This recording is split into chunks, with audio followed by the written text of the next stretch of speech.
Zéro déchet au boulot. Bienvenue dans le podcast qui vous accompagne vers le zéro déchet au travail.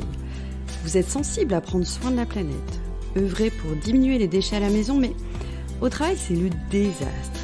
Gâchis de papier, d'emballage, indifférence des collègues, vous vous sentez démuni face à l'ampleur de la tâche.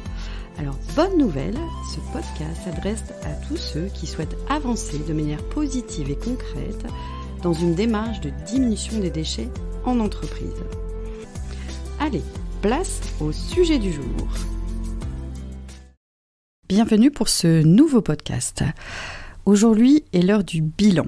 Oui, nous arrivons à cette fin d'année 2022 et voilà près de 6 mois que ce podcast Zéro déchet au boulot a été lancé.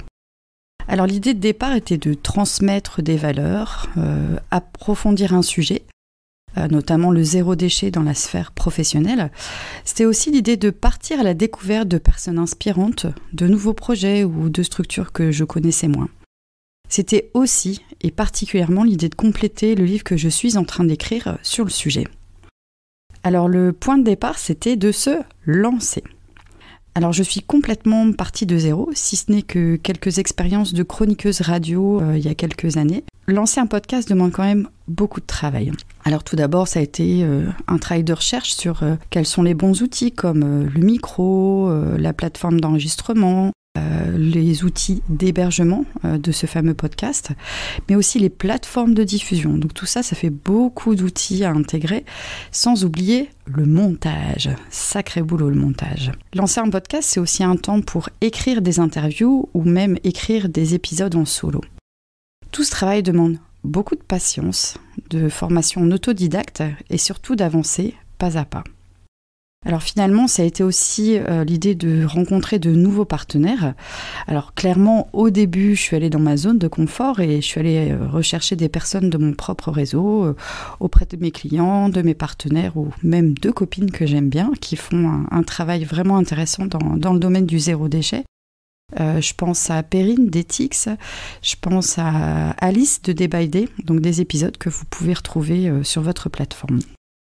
Donc aujourd'hui, ce sont près de 24 personnes qui ont été interviewées et 10 épisodes qui ont été faits en solo.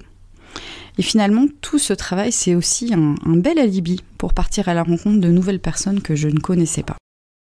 6 mois après, c'est près de 34 épisodes qui ont été publiés. Et tout cela représente quand même 13 heures d'enregistrement. Et aujourd'hui, tout ce travail compte à peu près 1600 écoutes. 6 mois après, j'ai choisi de déléguer le montage parce que chaque épisode demande entre 4 et 6 heures de travail. Donc en cumulant le montage, ça fait quand même un sacré paquet d'heures pour chaque épisode. Aujourd'hui, le podcast est présent sur une quinzaine de plateformes, dont Spotify, Deezer, Apple Podcasts, même YouTube. Et j'ai choisi de publier un épisode par semaine, et j'avoue, c'est quand même un sacré rythme. Alors clairement, j'adore ce travail, mais aujourd'hui, en 2023, j'ai besoin de temps pour me concentrer sur l'écriture de mon prochain livre. Je souhaite continuer à publier à un rythme plus cool, sans doute un épisode tous les 15 jours, mais clairement, j'ai encore plein d'idées d'histoires à raconter, des personnes à rencontrer et même des partages à faire. Alors, si vous aimez ce podcast, n'hésitez pas à le partager, à l'évaluer, donc sur votre plateforme d'écoute en mettant des j'aime, des étoiles, selon ce que vous propose votre plateforme de Apple Podcasts, Spotify ou même YouTube. Ou laisser un petit commentaire, ça permet de soutenir le moral des troupes et aussi de lui donner encore plus de visibilité pour œuvrer vers le zéro déchet au travail. Merci pour votre écoute. Je suis Sophie Free. Dans la vie, je travaille pour sensibiliser au développement durable et je parle notamment du zéro déchet.